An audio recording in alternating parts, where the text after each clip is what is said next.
नमस्कार विद्यार्थियों, संस्कृत क्लास में आप सभी का हार्दिक स्वागत है। संस्कृत क्लास में आज हम जो है हरिणी छंद पढ़ेंगे।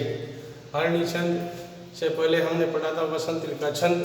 वसंत का छंद जो है वो 14 वर्ण का छंद था।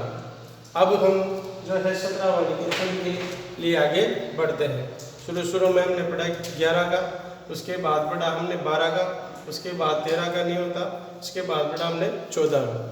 तो 14 के बाद अब आपके नंबर आता है 17 वर्ण का छंद, हरिणी छंद। वही लक्षण का क्रम है इसमें सबसे पहले लक्षण आता है, लक्षण है नस मरस लागह षट वेदै हय हरिणी मता।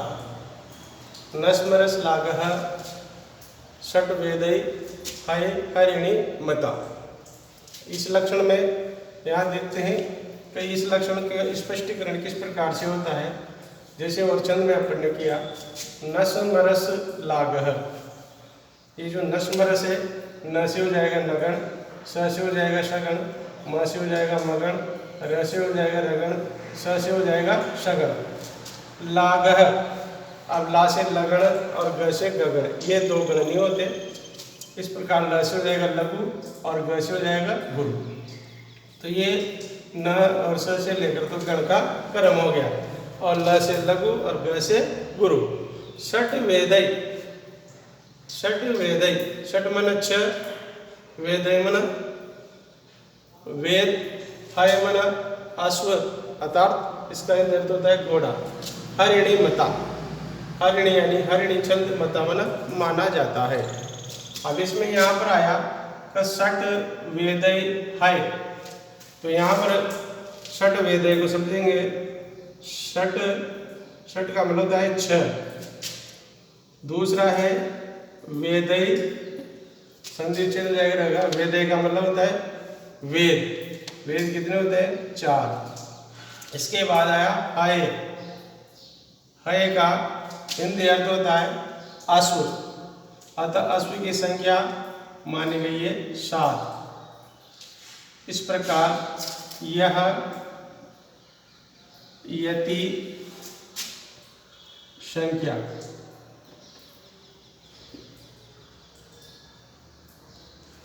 है।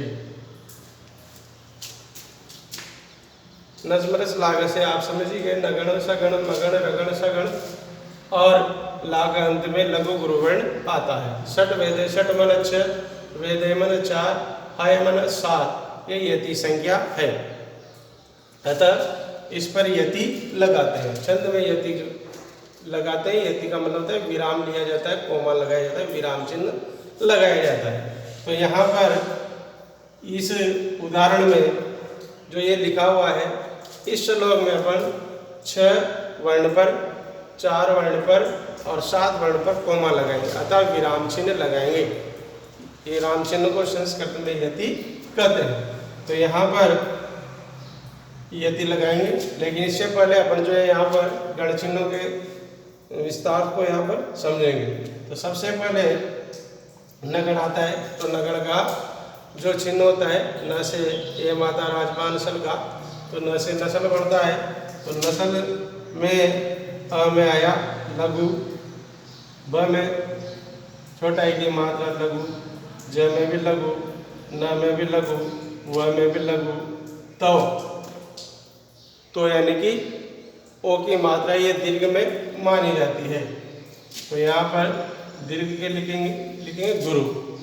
भ में कोई मात्रा नहीं है, इसके ऊपर जो ये रचड़ा हुआ है ये इसमें आ जाएगा। तो भ के यहाँ पर र का योग बढ़ने से यहाँ क्या, लघु से गुरु। त्रि छोटा की मात्रा, लेकिन इसके पीछे विसर्ग है, तो ये विसर्ग की वजह से यहाँ पर हो जाएगा गुरु। ये आधा वर्ण है, ये आधा वर्ण जो है इसके यहाँ पर मिल जाएगा, ये हो गया गुरु। ला, ला में भी आएगा गुरु, ये आधा वर्ण इसमें मिल जाएगा, ये में दीर्घ वर्ण है, तो ये हो जाएगा गुरु। आधा स है, इसमें आ जाएगा, त के छोटी की मात्रा है बची, ये हो गया लघु। त में आ की मात्रा है, ये दीर्घ वर्ण है, इस वजह से यहाँ पर आ गया गुरु। ग्रह, ये ऋषि वाला की मात्रा है, ये छोटी मानी जाती है। तो ह्रस्व स्वर का आता है लघु, छोटी की मात्रा है इसमें आएगा लघु, बड़ी की मात्रा है इसमें आएगा गुरु। प में अनुस्वार है, स्वर है तो यह आएगा लघु, और द में मात्रा ये आएगा गुरु। अब ये कहता है कि शुरू के क्रम में आएगा नगण, फिर उसके बाद आएगा सगण, फिर उसके बाद आएगा मगण। ये गण में हमने याद रखा था कि कितने गण होते हैं, 3। एक गण में 3 वर्ण आते हैं, तो यानी 3 का क्रम बनाएंगे यहाँ शुरू में।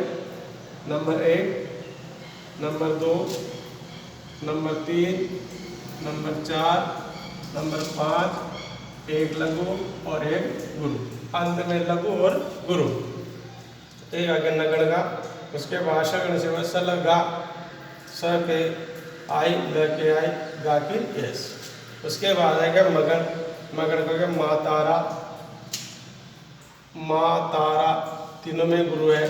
उसके बाद आए यहाँ पर रगण, रगण का राज भा, रा में गुरु, र में ज में लघु और बा में गुरु। फिर उसके बाद आया सगन, सगन में भी सलगा, फिर अंत में ल से लघु और ग से गुरु। तो ये आपके गणक्रम हो गया। इसके बाद हम चलते हैं, सभी में गणों का क्रम वही आएगा। तो मैं यहाँ पर जो है लगा देता हूँ क्रम से, और 1 2 का प्रयास आप देखकर फिर अपने कॉपी में लगा। तो यहाँ पर देखते हैं, इसके लग गया, ऐसा कैसे यहाँ आएगा, ऐसा कैसे यहाँ आएगा, इसके बाद इसमें भी ऐसे आएगा। तो अब यहाँ पर देख लेते हैं, गणचिन्ह लगाने के पश्चात ये कितने वर्ण का छंद पढ़ रहे हैं अपन, 17 वर्ण का। तो 17 वर्ण का जो छंद पढ़ रहे हैं, तो इसमें गणचिन्ह तो अपने आगे, इसका मतलब ये सही है। वर्णों की संख्या 17 है कि नहीं है, ये भी गिन लो आप, 1 2 3 4 5 6 7 8, आधा छोड़ देंगे, 9 10 11 12 13 14 15 16 17। इस प्रकार इसमें भी 17 होगा, 1 2 3 4 5 6 7 8 9 10 11 12 13 14 15 16 17। इस प्रकार से आगे देखेंगे कि जो गणचिन्ह ऊपर आया है वही नीचे आएगा। अब वर्णों की संख्या भी यहाँ पर 17 होगी। चलो एक और ट्राई कर लेते हैं, यहाँ पर आगे इस पर बढ़ते हैं। तो यहाँ देखते हैं, इसमें वी में छोटी की मात्रा है लघु, ब में लघु, व में लघु, ग में छोटी की मात्रा लघु, ग में की मात्रा है लघु। उसके बाद वी के विसर्ग लगा हुआ है गुरु, ये आधा वर्ण इसमें मिल जाएगा गुरु, इसमें मात्रा है ये सब इसमें मिल जाएगा गुरु, इसमें आ जाएगा गुरु, ये में प्रति, ये यहाँ पर आ जाएगा गुरु।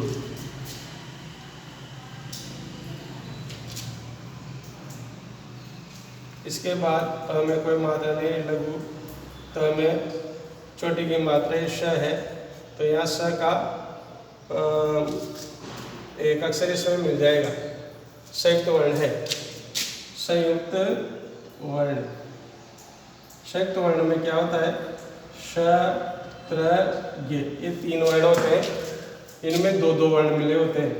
कितने वर्ण मिलते हैं इसमें, 2 वर्ण मिलते हैं। तो जैसे मान लो ये श आया तो स बनेगा क प्लस श से, त्र आया तो त प्लस र से, और ज आया ये आया तो ज प्लस ये से। तो यहाँ पर 2 वर्ण है, तो 2 वर्णों का यहाँ पर छोटी की मात्रा होने से इसमें मिल जाएगा, और यहाँ पर हो जाएगा गुरु, यहाँ एक ही रह जाएगा लघु, न में भी लघु, माँ में गुरु, क में छोटा की मात्रा लघु, और ला में विसर्ग होने की वजह से गुरु। अब ये जो ऊपर है वैसे वैसे यहाँ पर मिलना चाहिए। ये 3 बार लघु है तो ये 3 बार लघु, उसके बाद 2 लघु 1 गुरु, तो ये 2 लघु 1 गुरु, उसके बाद 3 गुरु है तो ये 3 गुरु, उसके बाद 1 गुरु 1 लघु 1 गुरु ये है, इसके बाद 2 लघु 1 गुरु 1 लघु और 1 गुरु।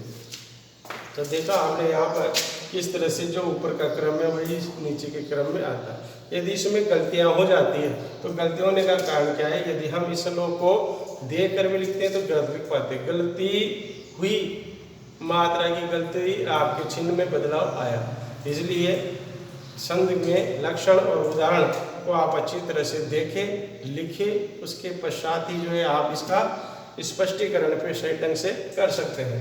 तो यहाँ पर इसको 2 चरण और बचे हैं, इसमें भी लगा लेते हैं।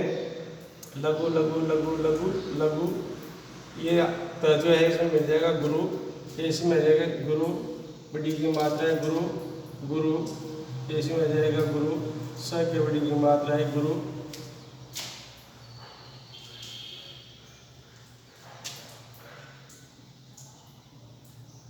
लघु गुरु लघु लघु गुरु लघु गुरु। तो इस प्रकार ये भी 3 का हो गया, ये लघु ये गुरु। इस प्रकार आगे बढ़ेंगे इसमें। तो यहाँ पर वही क्रम रहेगा, लघु लघु लघु लघु लघु गुरु लघु। यहाँ पर ये इसमें आ जाएगा, ये हो जाएगा गुरु, ये हो जाएगा गुरु, ये इसमें आ जाएगा गुरु, ये गुरु, लघु गुरु लघु लघु, ये आधा से इसमें जो है गुरु लघु, और ये विकल्प से मानेंगे इसको, 6 विस्फुटी की मात्रा है ना, इसको विकल्प से मानेंगे। तो इस प्रकार यहाँ पर भी वही क्रम बढ़ जाता है, 3 लघु लघु लघु गुरु। तो देखा आपने यहाँ पर हरिणी छंद के शतरावर्ण को यहाँ पर आपने किस प्रकार से हल किया। तो आप इसको समझेंगे लक्षण में न से नसमरस लाग षट वेद है हरिणी मता। और जो श्लोक है उसको पढ़ेंगे। अभिजन्मतो प्रतोष लागे स्थिता ग्रहणी पदे विभव गुरु भी कृत्य तत्से प्रतिरक्षण माकुला तनियम चिरातः प्राचीवाक पशु च पावनम मिरह जामना तमम वत्स्य शुचम गणेश्यसी। इस प्रकार से यहाँ पर लक्षण उदाहरण आपको याद करना है और परीक्षा की में आने के पश्चात आपको ऐसे कैसे लिखना है, गणचिन्ह लगाना है और स्पष्टीकरण में आप ऐसे लिख देंगे। कोई भी लक्षण लिखने के पश्चात आप लिखेंगे गण, गणिया लिख देना है इसमें क्या क्या आया, और उसके बाद जो है ये जो बदला यति संख्या। अब यति संख्या जो है 6 है तो 6 वर्ण गिनेंगे, पर 1 2 3 4 5 6। पहली यति यहाँ पर लग जाएगी, फिर 2 से 4 1 2 3 4, दूसरी यति यहाँ लग जाएगी और तीसरी यति विराम यहाँ अपने आप ही रुके हुए हैं तो यहाँ लगाने की जरूरत नहीं है। इसी प्रकार 1 2 3 4 5 6 7 6 हो गया, 1 2 3 4 5 6, उसके बाद 4 ये 6, 1 2 3 4 5 6 यति, उसके बाद 4 1 2 3 4 5 6 7 और 1 2 3 4, ये यति निर्देश हो गया। तो यति निर्देश आपको इस तरह से समझना है। तो ये हरिणी छंद है। इसके पश्चात हम जो है शतरावर्ण का छंद और पढ़ेंगे। शतरावर्ण का छंद जो है आपके इसके पश्चात 2 और है, वह है मंदाक्रांता और शिखरणी। तो इस वीडियो के पश्चात में आपके सामने जो है मंदाक्रांता छंद लेके आऊँगा। तब तक के लिए धन्यवाद। फिर आगे बढ़ेंगे।